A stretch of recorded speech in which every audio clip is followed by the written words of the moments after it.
by our powers combined. Hello everybody, my name is Scotty, also known as Bandana Games, and I am the voice of Snail Trail, and I am joined by my co-host. Hello, I am Moustache. I play the lovable character Trash Panda. Absolutely lovable.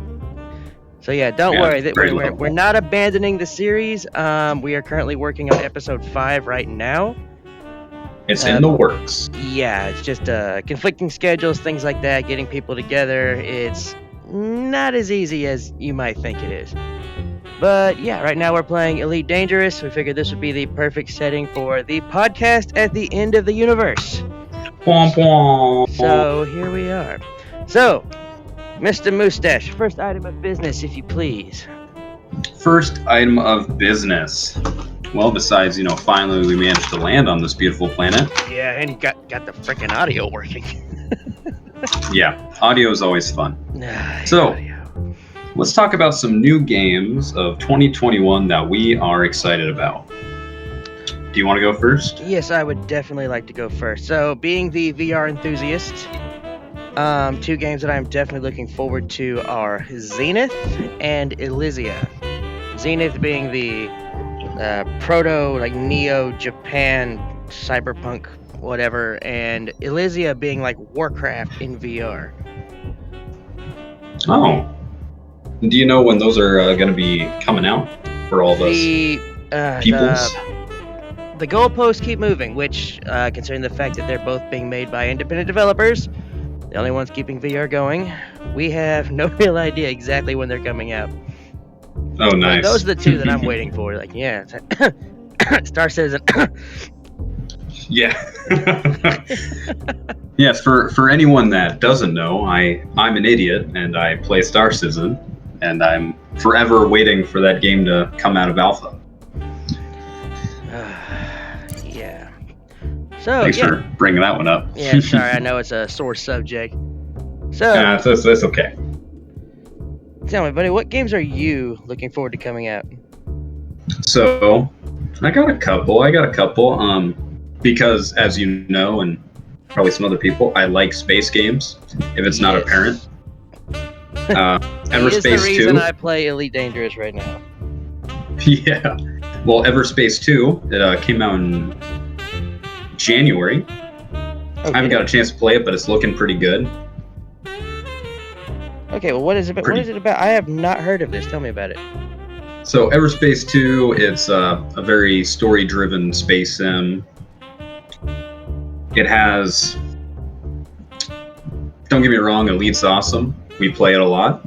If anybody looks at our Steam hours, we have too many hours in this, but it has more of that, personal story that a lot of people want when they're playing a game. You feel like you're actually doing more things, and besides us, we're basically just space truckers for most of the time.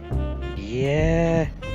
Oh, whoa, wait a minute. Dude, I'm looking at this from the outside, and come on, the Gnat is not that much smaller than the Shrike. I mean, come on. Oh, yeah. I mean, he's always giving me shit about having such a much smaller ship than him. I mean, yeah, it's a fucking pregnant whale with arms, but mine's not that much smaller. Well, I'm a medium and you're a small. I'm just going off the game logic here. Okay. One day you'll get a medium. You'll get out of the small range. Yeah, one of these days if I can quit spending money on upgrades. Well, we'll get you there. Another game I'm really looking forward to is Stalker 2. It's finally getting a sequel to the pretty awesome Ruski weird sci-fi horror Russian version of Fallout. Haven't heard a release date for that yet, but it's looking pretty good. Did you ever play any Stalker games there, Scotty? I have not. I have seen them played. I've watched playthroughs of them. If a game doesn't totally pique my interest to the point where I want to buy it, I am not above watching a playthrough.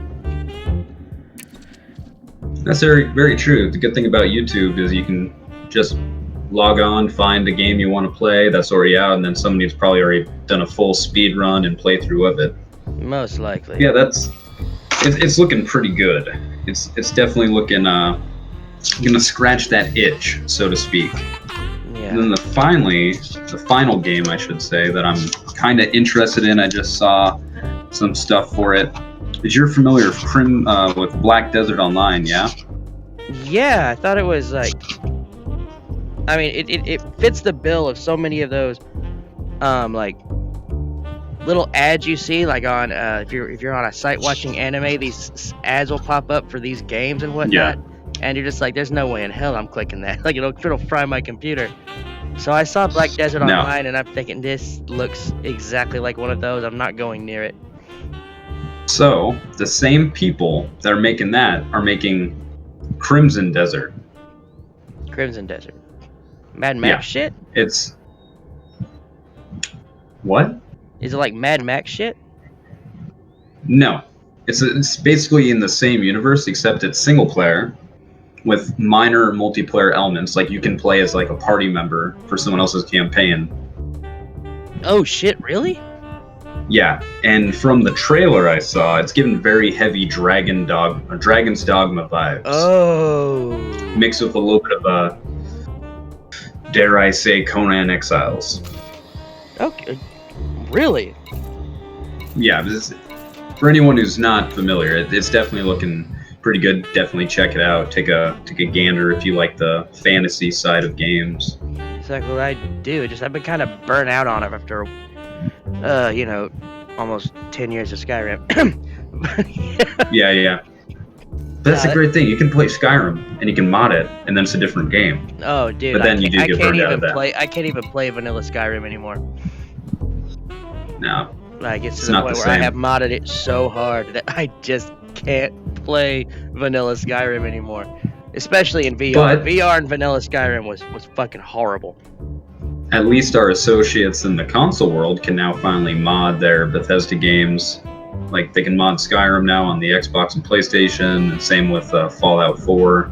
So they can finally get a taste of what us in the PC community have been doing for 20 years? 21 years? For however long we've been modding. Yeah, but the only downside is, and correct me if I'm wrong, but for the consoles, it's got to be an officially licensed mod by Bethesda, doesn't it? So that's true for the PlayStation. Oh. Xbox is released on the Nexus.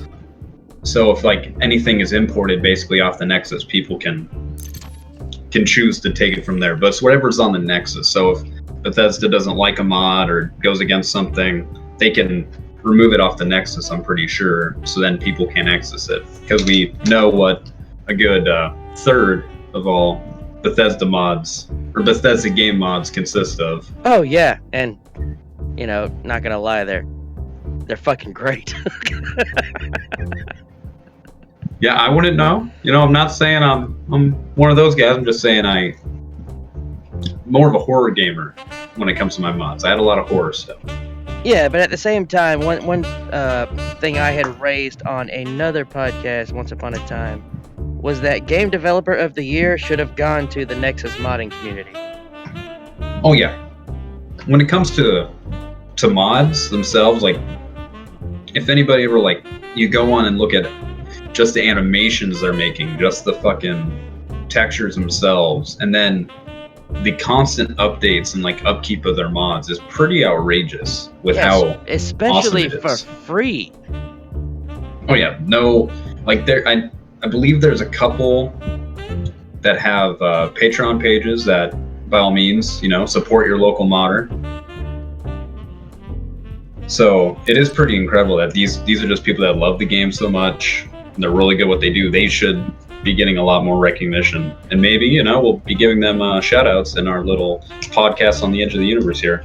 Oh yeah, on top of that is the fact that Bethesda could do so good by just reaching out and saying, look, you can work from home. We already know you know what the hell you're doing. We will pay you, especially make this game. When you look at, not dogging any game developer or anything. Yeah.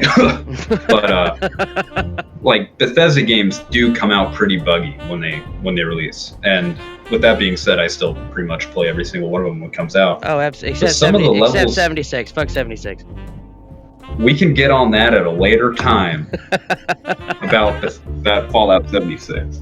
But when it comes to like the content, I always feel like on the surface level, it feels like it has enough content when the game releases. But then when you actually like put more than 10 hours into it, it starts feeling like it's a lot of reused assets. You're not really seeing anything new. And then you go into the mods, and you can totally update the game to where you're never seeing pretty much any of the same things over and over. You got new weapons, new armor, new whatever. So the mod community, they're the OGs. Yeah, they're the real powerhouses of the fucking gaming world. But the thing is, the power they have bottom, so to set. speak. Yeah, they are, dude. The necessary power bottom of the gaming world. But they have set a very dangerous precedent that companies like Bethesda are all too aware of, and that is they can release a subpar they can release product a and then piece people... of utter shit, and out of sheer love for free, the modding community will step in and fix it. Yeah, I don't know whoever would just do something as terrible as that. But it is kind of a sad precedent we live in. Yeah, and that's an option. And that's the thing that I feel the reason that like Fallout 76, we're fucking going there. We're going. Oh, we're gonna break friendships here and talk about Fallout 76. No, what I'm saying is the reason Fallout 76 was so shit for so long is because it was off limits to the modding community. You could not mod 76, and that showed us what happens when Bethesda does not have modder support. So I 100% agree with you, right? That's not where I draw my minuscule of support for 76. Do you want to hear my 76 story there? Come on, There are Bandana games? Hit me. I like to hear it. Come on, let's go. So, I'm one of those idiots that when a game comes out, I'm like, okay, I'm gonna buy it. So I bought it. And I loaded up. This was on my Xbox. Might have to throw that out there before anybody, tries to attack me. So I booted up, I'm playing it. I didn't like it that first time, so I turned it off. It sat on the hard drive for, months. And then one day, I had a little bit of the sniffles. I think I might have had a little bit of pneumonia or whatever, but I'm home, got nothing else to do. I turn on Fallout 76, kind of see where it's at. And I see that damn near the whole game world has been built up, not by the developers, but by players, because they could build their little camps and things. And I come across a random person, right, another player. He's a higher level than me by a long shot. I got a shotgun, and I'm like, oh fuck, I'm gonna get killed. The dude, basically, we didn't talk at all during this whole little interaction. We just ended up trekking along, killing raiders and, infected people or whatever for a good 30 minutes. And by the end of it, he just turns, looks at me and drops a pretty good weapon, some pretty good armor, and then just sends a quick little message over Xbox Live. It's like, hey, have fun, spread the good word, and then just disappears across the horizon. Aww. I was just like, damn. But then I looked on the subreddit, and that was not a isolated event. That was happening across the whole game. Just random high-level players just jumping on, helping out a Bambi, and just allowing them to fully enjoy the game world. And that's what kind of brought back my respect. Not for the game, but for the community. Because a game can be shit, a game can be awesome, but the truly big thing that matters is the community behind the game. Yeah, I agree with that. Because it's what was that experiment they ran? I can't remember what game it was. It might have been, I'm not even gonna guess. But there was a game where there was a server that was only going to be live for a month or so. I'm probably getting this story all wrong. But it's only we'll figure that out as you go. Yeah, it's gonna be live for a month or so, and then it was going to be deleted, and everything that they had done was going to be gone. So they wanted, it was a social experiment to see what people would do when they knew the end was coming. So instead of running around griefing each other, like, it was the most positive server that a lot of people had ever experienced. And then they made good on their word. They turned the thing off, they deleted the server, and everyone lost everything. But people still played knowing that the end was coming. It was a social experiment to determine what would mankind's response be if they knew the imminent end was near. And that's definitely pretty, like, I don't want to say heartwarming, but it definitely makes you feel a certain way knowing that you got this little server, little independent world, and people are still being civil. It definitely makes you feel hope. It's like, you know what? Maybe we aren't these soulless fucking monkeys that just try to destroy everything. But at the same As much time, as my furry co-pilot would disagree with you, yes. you know, I have not asked, what is your furry co-pilot's name? My furry co-pilot today, her name changes either by the week or by the day, is Kitty Meow Meow. Or, pardon me, since we're in Elite Dangerous, is Admiral Kitty Meow Meow. That's ridiculous. Well, it's better than the past 4 names the cats had this month. Oh, would you clue us into what some of those were? Well, she annoyed Mrs. Moustache yesterday, so she became Mudolph Mittler for a little bit. Then before that, she was really good kitty, so she was pretty kitty. And then before that, she was annoying little motherfucker, because the cat decided she wanted to wake up at midnight and, you know, sing to the entire house while we were trying to sleep. Yeah. But now she's Admiral Kitty Meow Meow. So this is her neutral state. Yes, it's her neutral state as I sit here and drink my delicious Kirin beer. While I'm sucking down Earl Grey tea. Nice choice, except is it caffeinated? I believe that's caffeinated, and it's a little late for us, but Yeah. it's only 1853. Yeah. So next item on the list, my friend, what is it? So this is going to be going to our top games that we played back in 2020. Starting with you. Oh my god, that's a hard one. Do you want me to go first? Please, I'm gonna have to think about this. See, he has the agenda of what's going on, so he's blindsiding me with every question he gives me. So, I have zero prepared responses to this. Please begin, if you would. Okay, so for me, the top games of 2020, obviously, one of them being the game we're playing right now, Elite Dangerous. Star Wars Squadrons, the one we make our beautiful D-squadron videos in. D-squadron. And I'm gonna also have to throw out Phasmophobia, which also just got an update. Oh, did it? Yes, it just got an update where the ghost it actively hunts you better. It can open up doors, so you have to hold the door. Oh, which I imagine in VR will be extra terrifying for you.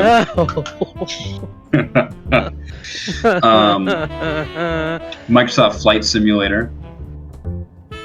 That one's pretty up there. I've logged about 300 some odd hours in Microsoft Flight Simulator. Ooh, I love Flight Simulator. And then one I didn't play until almost the end of last year was a Metroidvania style game called Carrion. Wait, Carrion, is that the one where you're the big meaty blob? Yeah, you're the big monster, and it definitely like scratched an itch I didn't know I had. Because I got it, and I ended up wasting's a bad word, but playing a lot of that game, and it was cool because I could just do a level or a run, you know, while I was waiting for the train in the morning or whatever. It was pretty good. Even my wife decided she wanted to play it, and she enjoyed it, which is a rarity. Okay. Well, And then one I know you're gonna agree with, and it's been out a little bit longer. Half-Life Alyx. okay. Half-Life Alyx, as far as, but that didn't come out in 2020. I know. I'm just saying, like, games we enjoyed and played in 2020. Yeah. It could be just specific games. Yeah. So that's that the came issue. Like over on my other channel, Bandana Games, I'm a game reviewer. I've played so many games this last year that like they're all blurring together right now. Like Half-Life Alyx, yeah, it was a freaking masterpiece. And like Mr. Thomas Kildren, the man that I interviewed for his game Booper Get Home, like in order to become a better developer, he's going through and playing the game with the developer commentary on. Oh, really? Yeah. So he's saying like the things that they had to think of that like when he described it to me, neither one of us could have ever thought of this. Like, so let's say there's a chunk of epic bullshit going on in a corner, right? But you're in VR. You can look in any direction you fucking want at any given time. You could be staring at your shoes, and the coolest thing in the world is going on off right outside of your vision. They said there was somebody who had to find the audio cues that would make you jerk your head that direction to see these things happen. That is very interesting. Just that idea of like the environmental cues just to make you want to actively be looking and not get like sidetracked. Yeah, it's like, so Half-Life Alyx is a freaking masterpiece, and it shows, oh my god, it shows what AAA companies can do when they get VR. Yeah, if only Valve would make Half-Life 3. Half-Life 3. Dude, at this point, they don't dare, and I can't blame them for not making it. Look, just give me a Half-Life 2 Episode 3 and I'll be happy. As you know, who is the person on my lock screen on my phone? Yeah, it's not his wife, it's Gordon Freeman. What is the one reason I decided to get a degree in theoretical physics? Gordon Freeman. I need my Gordon Freeman. But... Sorry, hon. I will make you my lock screen on my phone one of these days, but not today. I'm trying to like replay like what games did I play in 2020 that really freaking stood out to me, because like I play VR almost exclusively, so like Jesus, it's like the ones that I've always gone back to is like, one, it's janky as hell, and the developer is kind of well known for half-baked games, but I keep going back to it because it's something me and all my buddies play, and it's Wardust. 32 on 32, like Battlefield in VR. Population 1 was fun for like a few weeks, after which I'm just like I can't compete with the kids who are playing for like 12 hours a day, especially with all the lockdowns. They have nothing better to do except get better at this freaking game. While we work, every single day. Essential workers. Yeah. Woohoo! So excited to be essential workers. What was like one game that stood out to me? That's the problem with playing so many.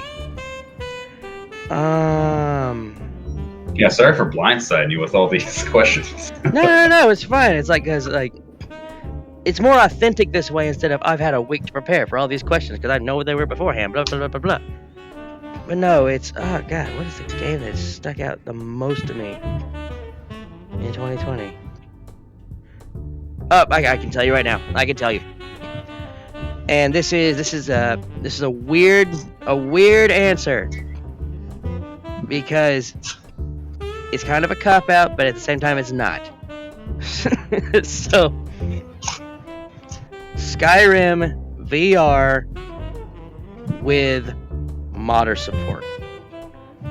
See, that's not a cop out. That the question was simple: is the top 20 games or top games you played in 2020? It didn't have to necessarily be new IPs, but yeah, I can see that because Skyrim is well, any of the Elder Scrolls games are pretty good fallbacks.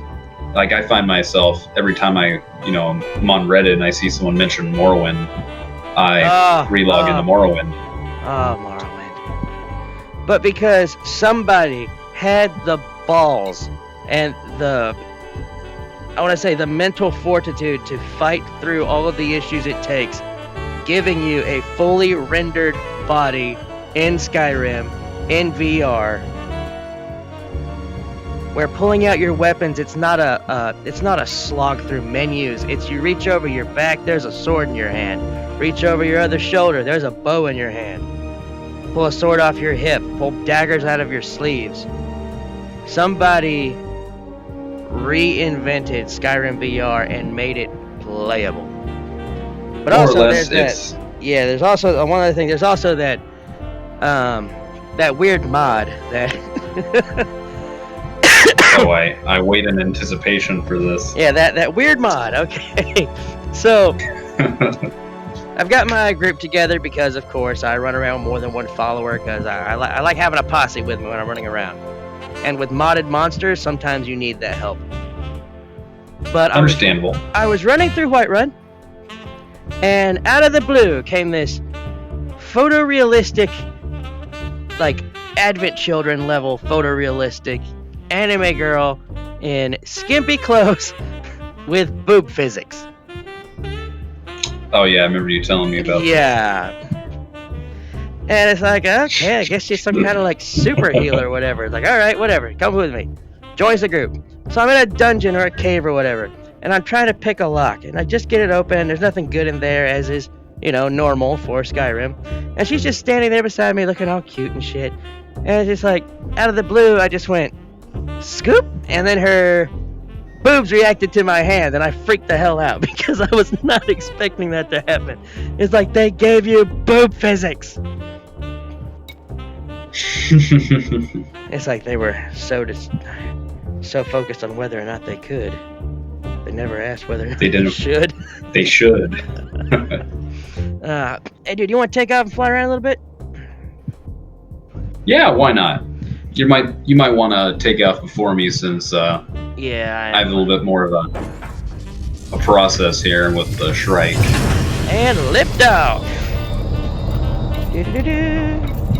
Check landing gear. Hopefully you're not above me. Nope, you're still above me. Beautiful. Oh shit, what is this?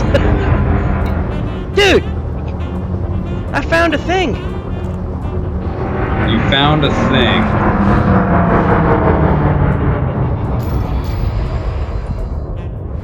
You seeing this?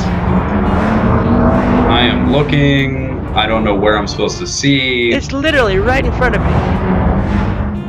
Oh, wait, what the fuck? It was right over the horizon. I didn't even fucking see it. Should we shoot it and see what happens?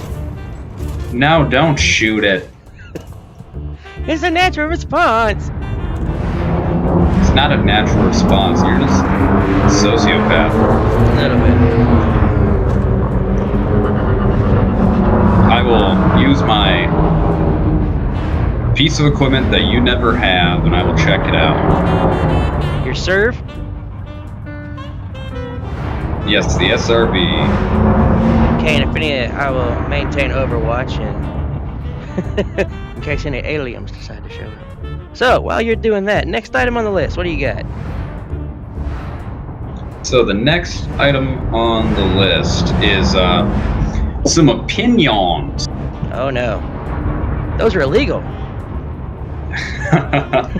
No, I don't think they are. We can't have those. Anyway, come on, what do you got? Okay, so with the newest generation of consoles being the level they are, do you think that's going to create a further divide between us and, well, not us, but PC gamers and console gamers? No, I don't think so. Because in the end, whatever is like... This is when the console gamers finally summit the mountain of gaming, they'll find PC gamers who've been there the whole time.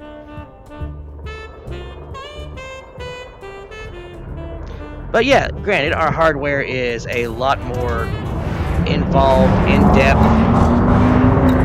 and more difficult to maintain. It's not strictly plug and play. But at the same time, PC will always be, in my mind, the cusp of technology. And, I mean, we've gotten to the point where Sony and Microsoft are working together on some projects now, which is something none of us ever thought we would see. No.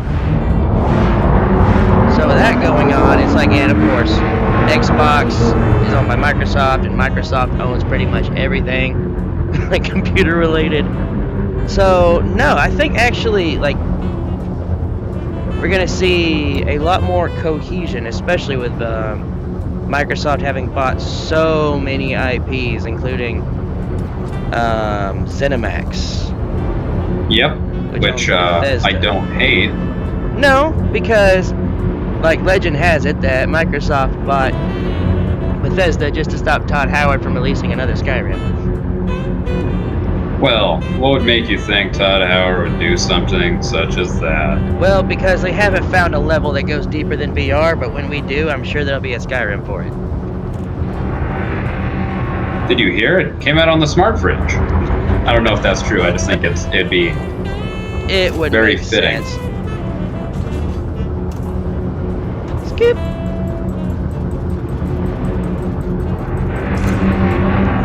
Don't shoot at it.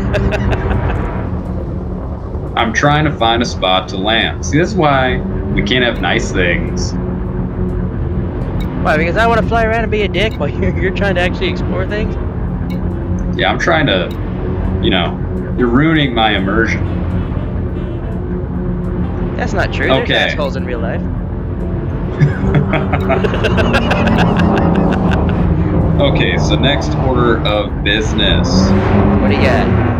Do you think the crossplay is going to further divide people? Because is anyone familiar with how FPSs usually are? For the PC gamer, FPS is pretty damn, I mean, I would say, easy. Yeah, mouse and well, keyboard not easy, equals but John Wick, basically. No, I think crossplay will always be broken unless they specifically make the PC game where it is only controller supported. So kind of how they did, they almost did Sea of Thieves, from what I understand. Yeah. But Sea of Thieves also a fun game that we play. Can be played on mouse and keyboard. Found another one. You found another base or another game? Another base. Well, this is a habited planet by the station we've been hanging out at for a few weeks. Look them out. So I imagine there's bases. Yeah. I mean, it's not so much a base as it is just a block. Are these graves? Well, if you give me a second after I'm done taking a quick gander at never mind, this place. There's storage containers.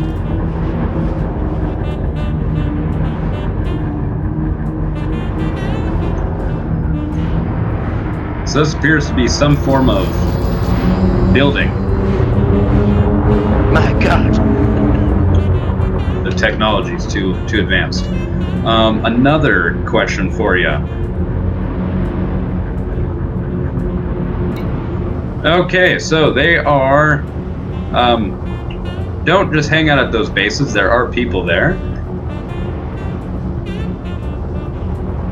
And before you shoot them, there are friends. With friends like these.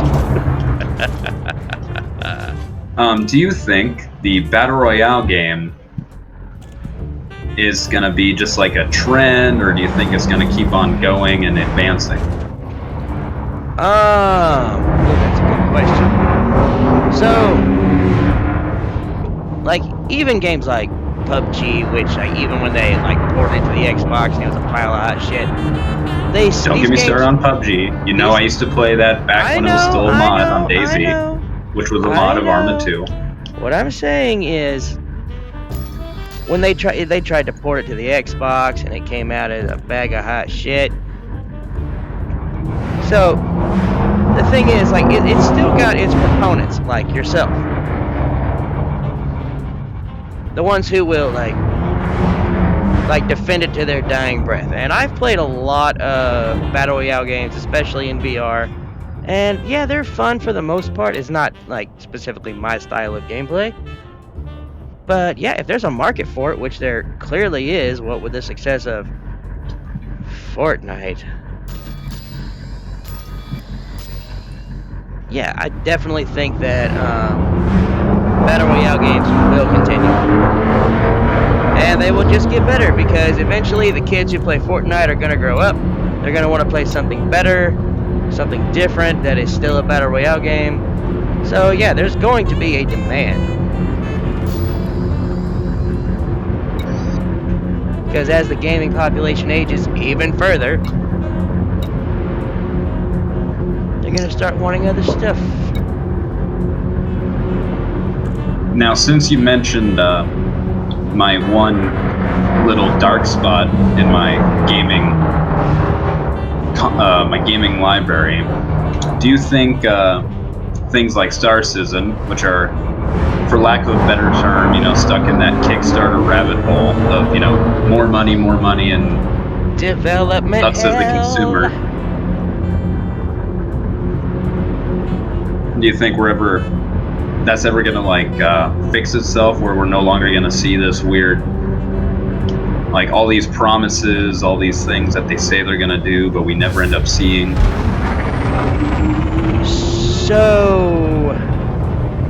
So long as man is making games, there's gonna be those issues. Like, especially when you take people who just had a, like, albeit brilliant idea, they promise us the frickin' moon, and then they can't deliver, and it just turns into an endless slug of more money. We'll get there eventually, just trust us. Now, there are some projects which I think are good enough where it's worth the risk. And I will admit, Star Citizen, though it sounded ambitious as hell, does seem like something that I would want to exist in the real world. However, it doesn't. Because when these people make these promises, Sadly, they don't realize the scope of what they're promising. Well, especially, this figure is probably outdated, but the last time I looked, Star Citizen's funding currently, based off just Kickstarter and Patreon itself, was in the millions. Like, hundred of millions. Which, when you think about just video game funding, is fucking outrageous. Not in terms of AAA, though. It's not it's an relatively independent developer, Everspace Industries. That is the crazy thing about it, though. With Squadron 42, it's even that'll be the proposed single-player campaign, has voice and full motion caption actors such as Mark Hamill and Gary Oldman. That's just to name a few.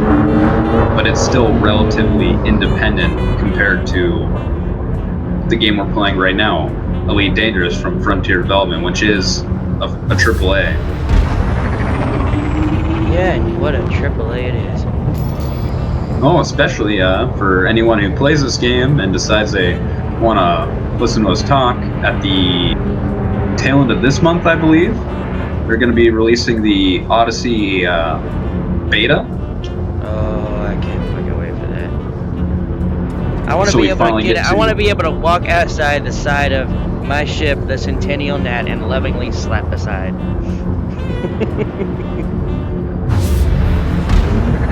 Yes, I agree, and I'd like to be able to provide you delicious fire support with the Shrike or any of my more aptly named ships.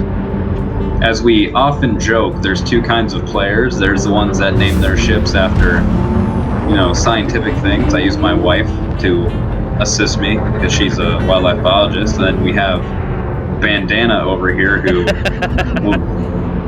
will sit there and be like, what's the most disgusting name I can name a ship? The Botfly. It's the insufferable Botfly. Ah, yes, the insufferable botfly. And as soon The as you get a ship I'm fighter flying band that, now is the Centennial Gnat. Can you name your fighters? I'm not sure if we can actually name our fighters, but if we do, we can just call that the flea. The festering flea on the botfly. No, the festering maggot.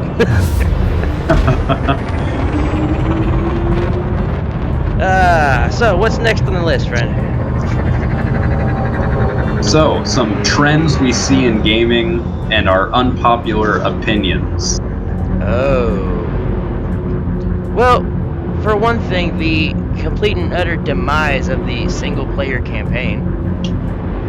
Yes, I very much agree. I miss the days when, you'd go get a game, and might not even been a game with multiplayer in it at all. You'd go to whatever rental place you got your games from, and you'd play it, and you'd enjoy the story that whoever, had crafted for you to enjoy. But nowadays, the single-player campaign is nothing more than a glorified tutorial to prepare you for multiplayer. And so when you do find a game with a good single player, it's like slightly jarring. It's what's this? Now, I have definitely content? softened on multiplayer games. I mean, for like the amount of hours I have in Elite Dangerous is ridiculous, which it is in spirit a multiplayer game. But so rarely do we run into anyone else. The good thing about Elite Dangerous is it's a multiplayer game done in a way where they can explain the reason why we have thousands of players, and it's not in a weird, jarring way. You're not the hero. You are just another you're pilot. not even You're the villain. Commander. No, you're just a person with a starship, which is, a dude. In all the ways they could have done it, it is the best way.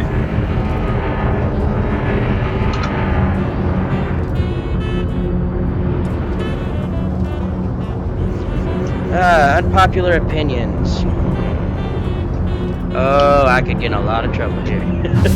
Well, one of my unpopular opinions. Why does every single game that comes out now have to feel like it needs open world? Oh God, yes. Now,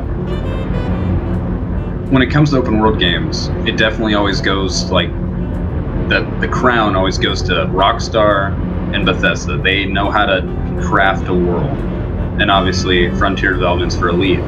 But not every single game that comes out needs to have open world. No, and on top of that, like I will take, like here's an unpopular opinion for you.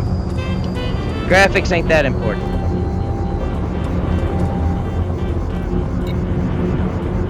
Because if your story is good, I will enjoy the adventures of a little white dot on a black background. If the story's good.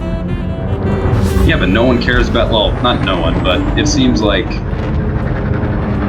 game journalists these days only want to report on the games. Game journalists aren't gamers.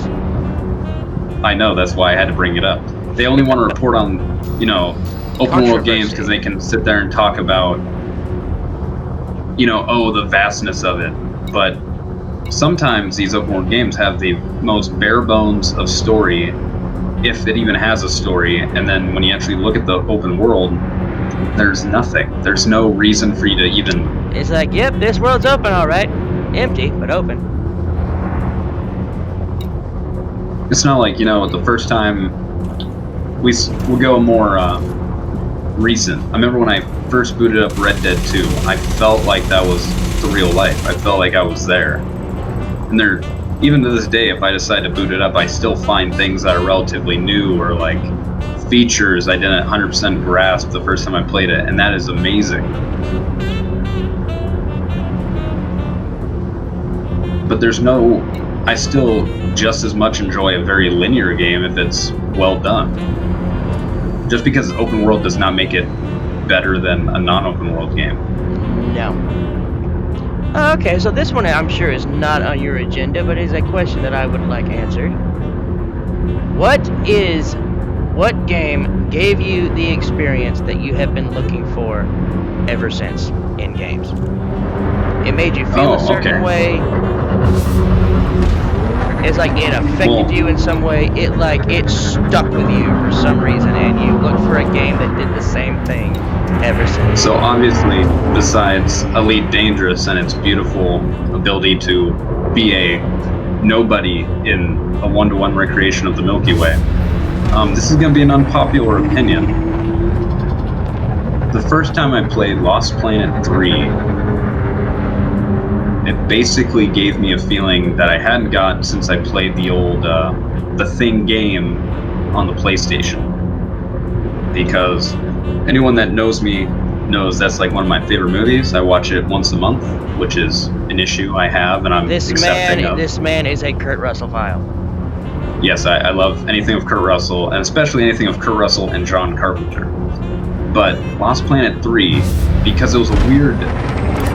It wasn't trying to be a horror game, but there was some genuine tense moments. You get outside of your big, mining mech that your character has, and then you go into some derelict little research base on this ice planet, and you encounter like certain monsters that are just unique for that area.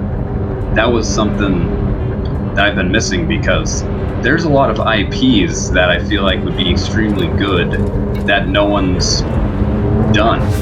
There needs to be another Thing game, like a good Thing game. Much like how there needs to be another good Alien game, but luckily we're getting a new Alien game soon, Alien Fireteam, which I'm looking forward to.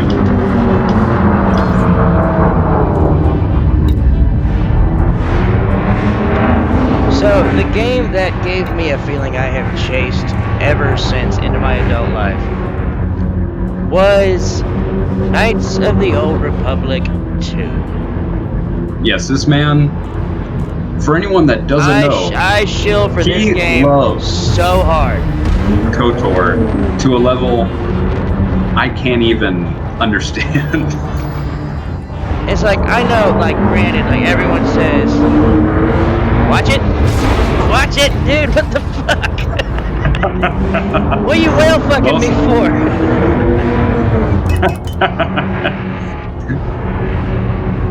Ladies and gentlemen, that's why I fly a medium ship. Because, yeah, like, when in doubt, you can just slam the fucking shit out of everything. Oh. Ah, you're okay. We got company. Yeah, don't worry about the company. But I want to shoot him. I already checked them. Damn it. As you were saying about KOTOR. No, it's like, so, being, let's see, I was 13 years old at the time? Oh, aging yourself a little bit there.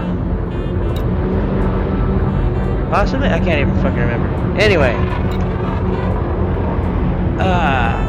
I was the kind of guy, like for a long time, especially growing up in a super conservative household, very Christian and all this stuff, I hated the romantic aspect of things. Because, like, I was a man's man, all about, like, killing shit, guns, explosions, everything that made the 80s great. Yep, you're preaching to the choir, my little friend. You're preaching to the choir. And then I experienced a story that was just so beautiful, it stuck with me forever. And that was in Knights of the Old Republic 2.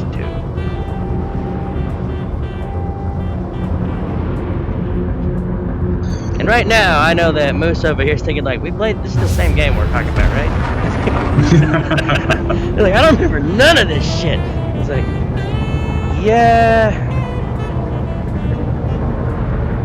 Like, now, granted, there are a couple of games that have come close in terms of giving me that same feeling. For instance, Mass Effect, the masterpiece that is. Yes, Mass Effect. I still remember the first time I played Mass Effect.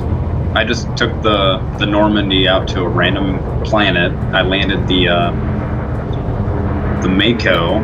I believe that was the name of your I think it was planetary vehicle. And I just drove around and I got out and I just sat there. And I had my little party with me. It's a beautiful thing about BioWare games. You have a nice little party. Oh, yeah.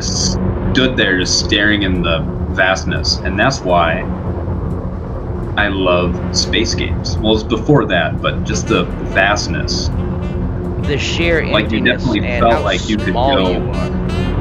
Yeah, you felt like you could go anywhere. You know, maybe not as the scale of Elite Dangerous, where I know for a fact that we could circle this entire planet. It'd take a long fucking time. We could do it. Yes, it would. Yes, it would. And make a little cut right here, because my wife just got home and I'm going to say hello to her. Alright. Well, dude, if you want to... You want to like, cut the feed? How long have we been doing this? It'll only be a few minutes. Okay.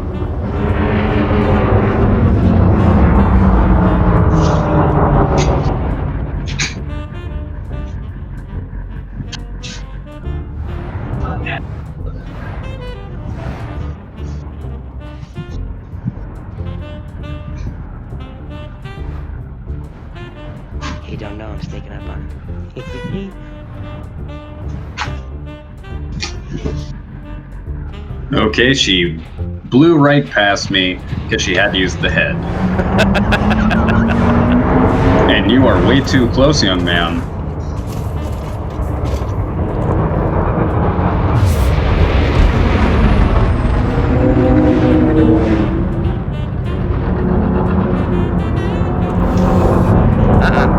None of that. None of that too. Oh, that ball tingling moment where it's like, okay.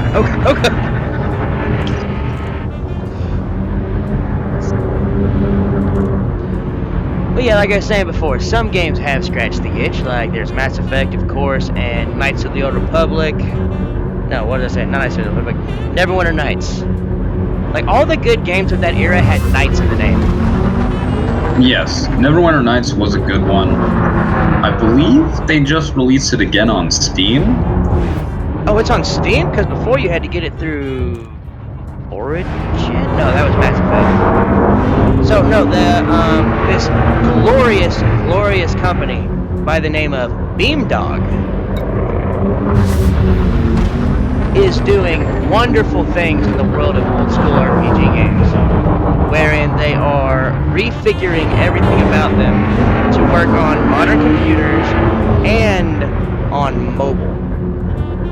Oh, that's interesting. So yes, I do have Knights of the Old Republic on my phone. I don't doubt it. And for anyone, we also and the play original Baldur's Gate. And the original Baldur's Gate. That brings back some memories. Yeah.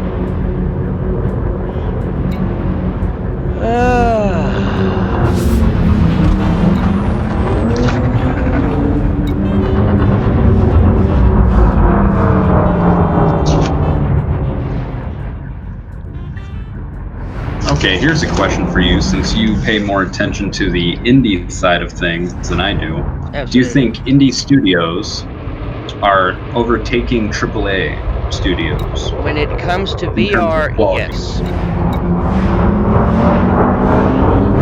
So, having talked to Analog Joker, the creator of the Dark Method, he has inspired me to make a video showcasing the no-budget heroes of game development, the one-man teams of guys who are sitting there at home cranking out a game simply because they can. And Analog Joker is one of them. What the fuck is that? It is a... perimeter breach, get out of here.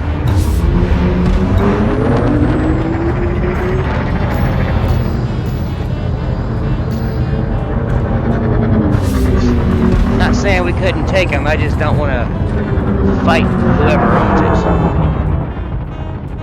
Yeah. Well, it makes sense. Yeah, so the VR developers who I imagine during just the COVID itself have actually created a They have backlog. created a ridiculous fan base because they were the only ones cranking out a means for people to actually go outside.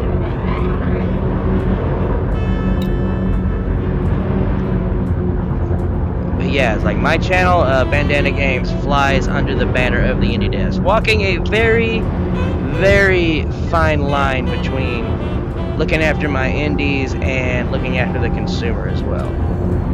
Like, I have been given offers for free games to review, but I've always turned them down because it hurts my integrity as a reviewer. Because I'm not here to help an indie company make money. I'm here to make sure that the consumer is not getting ripped off. And if your game's not in a playable state, we'll talk about it, see what can be done. But yeah, if you want any indie devs who might be watching this, if you want your game to be given a fair shake, let me know. I'm not going to attack it. I'm not going to kick it into the dirt. I'm going to keep in mind that it is an indie game and most likely is in early access. It's like the 3 rules of my channel is like, remember that it is an indie game, it is early access, and to not kick the ever-loving shit out of it. Because there's a lot of people out there who have gotten big beating games into the ground, and yeah, that's not how. No, that's pretty lowbrow to sit there and. I mean, you're attacking somebody's baby that they have spent months on, if not years.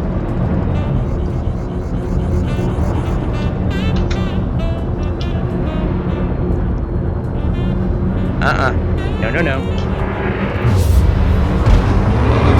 Fuck you! You son of a bitch! Well, you should always know that when a giant ship is going up, to go down. I couldn't tell what you were doing. You were too far away. I don't think you want to play that game, bud. Dude, it's multi-cannons. You're shielded. I don't have thermal. You're fine.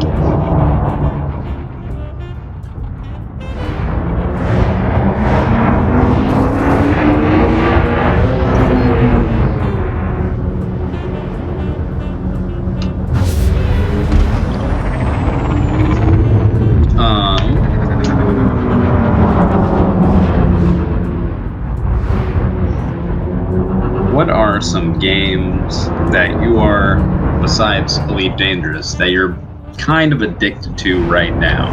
Well, Elite Dangerous does fill the addiction spot right now. Like, of course, I've got my old drug I always go back to, which is, of course, Skyrim. But, like, game that I just can't stop thinking about, and as soon as I get home, it's all I want to do. I don't know, man. Elite's really filling that void right now. Because... Oh, then this is the perfect time as any to, what was something you said about Elite not that long ago? Oh, come on, man. Really? Okay. If not now, when? You're right. Okay. My most watched video on my YouTube channel, which is VR games for when your legs don't work, which tells me there is actually a massive market for disabled VR gamers. Anyway, in that list, I put Elite Dangerous. And I was going based on what I thought I knew about it. Which wasn't much. When I said that in order to play it, you're going to need to shell out for a proper joystick. When in reality, I have been playing for the past almost 100 hours with an Xbox controller. Alright, I've come clean. You happy? Yes. Was that hard? Was that so hard too? No, but this is not the environment I was expecting to have to say it in. If not now, when? That's what I have to say on that one. I am trying so hard to stay as close to the ground as I can without, completely wiping out. It's pretty easy. You just watch your elevation. You stay about above 20 meters, you should be fine.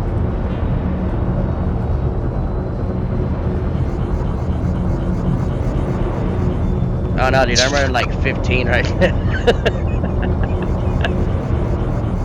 So, correct me if I'm wrong, but you played a little bit of The Forest earlier today. Yes, I did. Are you at all excited for Sons of the Forest that's going to be coming out soon? Absolutely not. That shit looks fucking scary, man. I don't want to play that. So, yeah, me and my buddies had played The Forest a long time ago. Yeah, I just ground out. We played the forest a long time ago, and it freaked us out then. And now that I got two of my buddies from way back when into VR, they have started playing it, and I jumped in it with them today. And we were playing it in basically friendly mode because we're all a bunch of chickens. And they have definitely improved what it is over the years. Like, we played when there were no bad guys or anything like that, and we're running around like hacking alligators to pieces. Just idiots in the woods. Pretty much. It's what would have happened if we were all going camping for like weeks at a time. That's terrifying, considering. Well, now you have enemies and such. Because last time I played, I ended up just covering myself in blood and bark and being a one-man Rambo against weird, strange, multi-limbed mutants. Some weird Predator vibes going on. Well, you know me and the things I stand for. Crush your enemy. Oh, if it bleeds, we can kill it? Yes, that's how I lived my life. But, yeah, so even though it looks terrifying, it does look pretty good.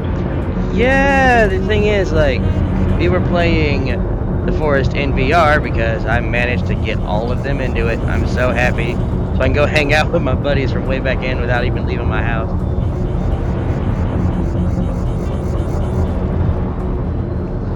But yeah, like one thing I am excited for, which it's not a game per se, but it is the Deca gear.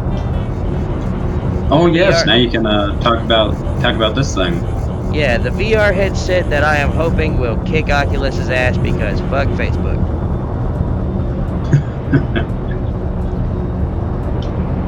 So yeah, it's going to be coming out in a couple of months too. I've already got my pre-order slot reserved. Like they said, okay, if you give us the $10 now to reserve your slot, we'll take that off the price when you buy it. They're just trying to get a bead on how many people were serious about getting it. That way they more or less know how much they have to produce and exactly. And that is going to be an interesting unboxing video when I get it. Because it's supposed to have, I think if I'm not mistaken, it's supposed to have 4K screens, one for each eye, wider field of vision. It's got the infrared cameras on the inside of the mask, so your character in game matches your eye movements, and they have a camera pointing at your mouth, so the character in game matches your mouth movements. This is going to be terrifying. It's going to be great, and I can't wait for it. Yeah, Deca gear coming out soon. That's going to be one hell of an unboxing video. I'll find something worth unboxing. Your viewers back on your main channel will be very excited for that as well. Now, I'm wondering if they'll be excited for me to come back at all. I haven't posted anything in like, what, a month? Well, you could always make another review of Elite Dangerous. You're right. Just title it, I was wrong about Elite Dangerous. It's a decent idea, but yeah. I got, the developers of Hinge have hit me up and want me to review their game. Oh, that'll be nice. Yeah, they tried to give it to me for free, and I had to turn it down because my principles.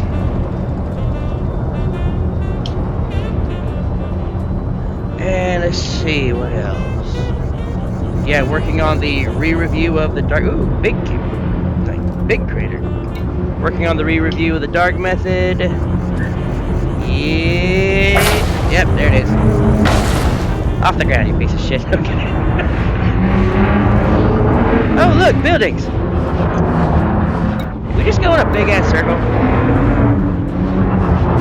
No, you have. It's there. So the cool thing about Elite Dangerous is there will be random little tiny settlements and bases on the planet's surface. Bizarre. And since this is a planet that's so close to a station in a well-populated system, there will be quite a few little installations on the surface.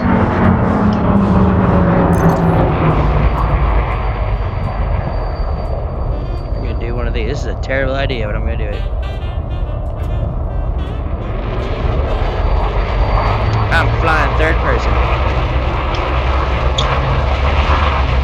That doesn't sound like the best idea, but I'm not one to tell you how to live your life. Or lose it. Uh-oh.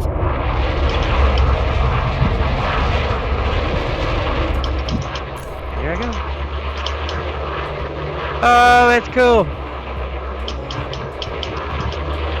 Look at me, I'm a big old fat bug. Dude, this thing moves so unflatteringly. Look off your port side.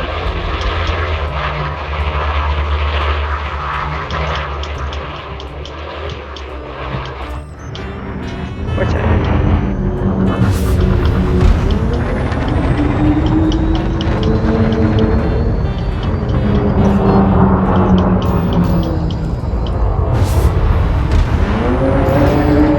Oh no, you ain't whale fucking me this time.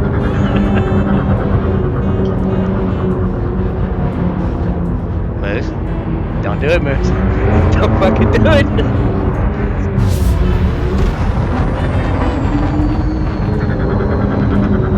Tonight on Can You Outmaneuver a Pregnant Whale?